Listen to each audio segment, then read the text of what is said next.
সুপ্রিয় দর্শক, সালাম ও শুভেচ্ছা নেবেন। যদি মানুষ নিজের অবস্থান ভুলে যেয়ে বা নিজের অবস্থান থেকে উচ্চতর কোনো স্থানে যে আঘাত করার চেষ্টা করে বা কথা বলার চেষ্টা করে বা এটাকে দুঃসাহস দেখায়, বা গ্রামে প্রবাদ আছে যে এটা এই লোকের হয় আসলে বুকের পাটা আছে, মানে পাটা বলতে এখানে কলিজার কথা বলা হয়েছে বা সাহসের কথা বলা হয়েছে, অথবা আস্ত পাঠা। পাঠা মানে পাঠা ছাগল। দেখবেন এই পাঠা ছাগলের কাজ হলো একটা পালের মধ্যে যে সে কাউকে স্থিরভাবে থাকতে দেয় না, গোতাগুতি করতেই থাকে। তো এই কারণেই মানে ভারতীয় বিজেপির নেতা শুভেন্দু অধিকারীর আচরণ দেখে মনে হচ্ছেন যে উনি আসলে শান্তিতে থাকা বা শান্তি বজায় রাখা এটা আসলে পছন্দ করেন না। সেটা হোক দেশের অভ্যন্তরীণ রাজনীতি অথবা বাইরের দেশের সাথে আন্তর্জাতিক রাজনীতি, যে স্তরেই বলেন না কেন উনি এটা পছন্দ করেন বলে আমার মনে হয় না। কেননা উনি মাঝে মাঝে ভুলেই যান, কথা বলতে যে ভুলে যান যে উনি তার দেশের ভিতরে বা তার নির্বাচনী এলাকা বা তার যে রাষ্ট্র প্রভিন্স, এই প্রভিন্সে কথা বলছেন বা এই দেশের সম্পর্কে কারো কথা বলছেন। উনি আন্তর্জাতিক সম্পর্ক জায়গাটা মনে হয় বুঝতে পারেন না যে কোনটা আন্তর্জাতিক বাউন্ডারির ভিতরে পড়ে বা কোনটা তার অভ্যন্তরীণ বাউন্ডারিতে পড়ে। সীমারেখার জায়গায় তিনি খুব অবুঝ বলে আমার কাছে মনে হয়। শুভেন্দু অধিকারীর আচরণে মনে হয় যে তিনি আসলে এটা জানেনই না যে বাংলাদেশ একটি পৃথক রাষ্ট্র। ওনার কাছে মনে হয় যে বাংলাদেশ, তাদের যেমন অনেকগুলো প্রদেশ আছে, বাংলাদেশও তাদের এই একটা প্রদেশ, যে যা খুশি তিনি মন্তব্য করেই যান, মন্তব্য করেই থাকেন। কিন্তু ওনার বোঝা উচিত যে এই আলোচনা বা এই বক্তব্য, যে বক্তব্যটা আমি ডেলিভারি দিচ্ছি মিডিয়ার সামনে, সভাস্থলে অথবা যেখানে আমি কথা বলছি, সেই জনসভায় যখন আমি বক্তব্য দেই, তো আমি আমার অবস্থান থেকে আমি আমার দেশ সম্পর্কে বক্তব্য দিতে পারি, কথা বলতে পারি। কিন্তু আমার আন্তর্জাতিক বিষয়ে যখন আমি কথা বলবো, সেটা আমার দেশের জন্য কতটুকু কল্যাণ বয়ে আনবে অথবা এই কথাগুলো আমার বলা উচিত কি না আদৌ, এই জায়গায় তিনি মাঝে মাঝে ভুলে যান। বাংলাদেশে যদি ভারতের নৌঘাটিতে রাখা যে বিমান আছে, একটা বিমান যদি পাঠায়, ওই শব্দে নাকি বাংলাদেশের নেতা যারা আছেন, বাংলাদেশকে যারা লিড দিচ্ছেন, এদের নাকি প্যান্টে ইস্যু হয়ে যাবে, হাগুমতা করে ফেলবেন। মানে এত নোংরা ভাষায় উনি বলছেন যে প্যান্টে তাদের হাগুমতো করে ফেলবেন, বা তার বাগনাটা এরকম। কিন্তু বিষয়টা হচ্ছে যে বাংলাদেশ একটা পৃথক রাষ্ট্র, এখানে যে তার প্রভিন্স নয়, ইন্ডিয়ার কোনো প্রভিন্স নয়, এটা আসলে তার কথা বলার সময় তার মাথায় রাখা উচিত। বাংলাদেশ সম্পর্কে কোনো বক্তব্য দিলে সেটা ভারতীয় প্রধানমন্ত্রী বা পররাষ্ট্রমন্ত্রী এই পর্যায় থেকে বাংলাদেশ সম্পর্কে যদি সমালোচনা করা হয় বা আলোচনা করা হয়, তাহলে একটা মানানসই বিষয় থাকে। কেননা বাংলাদেশ একটি পৃথক রাষ্ট্র, এখানে ইন্টারন্যাশনাল পলিসি মেনটেন করে বক্তব্য দেওয়া যেতে পারে, বা দিলে বেশি বোধ করি এটা সমস্যা না, কারণ একে অপর দেশের সাথে, একটা দেশের সাথে আরেকটা দেশের এই ধরনের বক্তব্য কথা চালাচালি হতে পারে। কিন্তু উনি একজন রাজ্যের, ভারতের একটি অঙ্গরাজ্যের বা রাজ্যের বিজেপির একজন নেতা, যে ব্যক্তিকে তার দলের বা দেশের লোক মূল্যায়ন করে না, স্পষ্টভাবেই একজন মানবাধিকার কর্মীকে বলতে শুনলাম। তিনি বলছেন যে শুভেন্দু যখন ইচ্ছা তখন পাল্টে দেন, উনি বলার কে, বাংলাদেশ সম্পর্কে মন্তব্য করার কে, কার দেশের মানুষ কথা বলছে। অথচ উনি বক্তব্যে বলছেন যে একটা বিমান পাঠালেই বাংলাদেশের যারা আছেন দায়িত্বে তারা হাগুমুতো করে ফেলবেন কাপড়ে।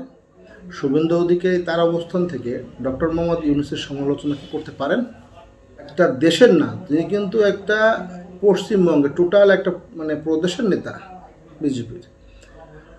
আর বাংলাদেশ পৃথক একটা রাষ্ট্র, ডক্টর মোহাম্মদ ইউনূস এই রাষ্ট্রের প্রধান, বর্তমানে তিনি প্রধান উপদেষ্টা। সমকক্ষীয় যদি আমরা হিসাব করি, তাহলে নরেন্দ্র মোদী ডক্টর ইউনূস সম্পর্কে একটা বক্তব্য দিলে সমকক্ষীয় বলা যায় বক্তব্যটা। ডক্টর ইউনূসও সে ধরনের একটা স্পিচ মোদির উদ্দেশ্যে দিতে পারেন।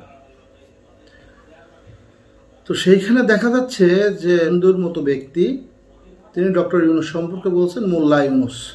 শুভেন্দু অধিকারীর বর্তমান আচরণ দেখে মনে হচ্ছেন যে কোনো সময় তিনি বাংলাদেশের সাথে যুদ্ধ করবেন। বাংলাদেশ যদি যুদ্ধ নাও চান তিনি সেদে বাংলাদেশের উপর আক্রমণ করবেন, বাংলাদেশকে ছিন্ন বিচ্ছিন্ন করবেন।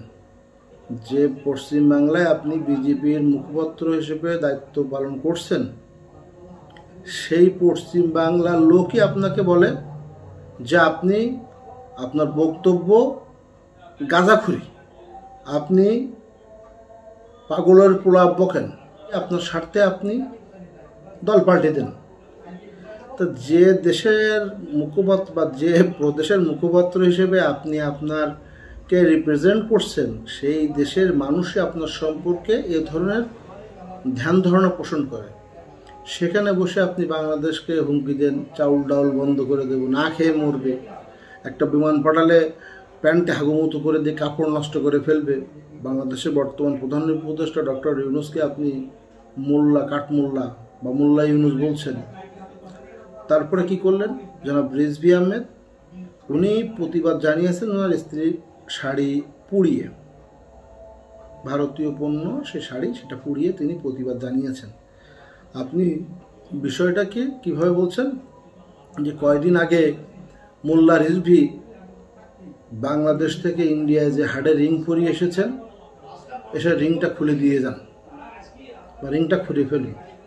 আপনি আরও একটা বিষয় গুরুত্বপূর্ণ উল্লেখ করলেন যে বাংলাদেশ গ্রামের পর গ্রাম হিন্দু নিধন করা হচ্ছে, মন্দিরগুলো ভেঙে চুরে ফেলা হয়েছে, পুড়িয়ে মারা হচ্ছে হিন্দু সম্প্রদায়ের মানুষকে। আপনি যে ভারসাম্যহীন কথাবার্তা বলেন, ইতিমধ্যে হিউম্যান স্ক্যানার চেক করে দেখেছে যে ভারতের মিডিয়া গুজব ছড়ানো এখন বিশ্বের 1 নম্বর। মানে আপনাদের মিডিয়ার যে গুজব ছড়াচ্ছেন বা আপনারা কিছু নেতারা গুজব ছড়াচ্ছেন, এদিক থেকে আপনারা সম্পূর্ণরূপে 1 নম্বরে অবস্থান করছেন। মানে গুজবে, মিথ্যা, ভিত্তিহীন, তথ্যহীন, উপাত্তহীন সংবাদ পরিবেশন করে আপনাদের মিডিয়া যেমন গুজব ছড়াচ্ছে, ঠিক তেমনি আপনিও এই যে পাগলের প্রলাপের মতো বকছেন। আপনি আপনার জায়গা থেকে ভুলে গেছেন যে আপনি বাংলাদেশের কোন ব্যক্তির সমকক্ষীয়। এটা ভুলে যেয়ে আপনি বাংলাদেশের প্রধান উপদেষ্টা, প্রধানমন্ত্রী সমমর্যাদা প্রধান উপদেষ্টা যিনি আছেন ডক্টর ইউনূস, একজন নোবেল লরিয়েট, আন্তর্জাতিক একজন খ্যাতিসম্পন্ন ব্যক্তি, তাকে আপনি মোল্লা ইউনূস বানিয়ে দেন। মানে মেন কথা হচ্ছে যে আপনার যে রাজনীতি বা আপনার যে চয়েস, এর বাইরে যে কথা বলবে সে মোল্লা হয়ে যাবে। মানে আপনি বোঝাতে যাচ্ছেন এইভাবেই যত মুসলিম আছে সব তালেবান, আর যত হিন্দুরা বাংলাদেশে বসবাস করছেন বা অপর কোনো ধর্মের লোক যারা বাংলাদেশে বসবাস করছেন, তারাই সবাই নির্যাতিত, নিষ্পেষিত। তো এভাবে আপনি সততা প্রবঞ্চনার মধ্য দিয়ে আপনি যে আপনার নিজের অবস্থান ভুলে ডক্টর মোহাম্মদ ইউনূস সম্পর্কে যে আলোচনা করে চলেছেন, তাতে করে বাংলাদেশের মানুষ এখন আপনার সম্পর্কে ধারণা পোষণ করছে এমনই যে হয় আপনার একটা বিরাট কলিজা আছে, অথবা বা আপনার বুকের পাঠা আছে, আর না হলে আপনি একটা আস্ত পাঠা। এখন আমাদের প্রশ্ন আপনার কাছে, আপনি একটু সত্যি করে বলুন তো আসলে আপনি কি? না আপনার বিরাট সাহসী বুকের পাঠা, না আপনি আস্ত পাঠা?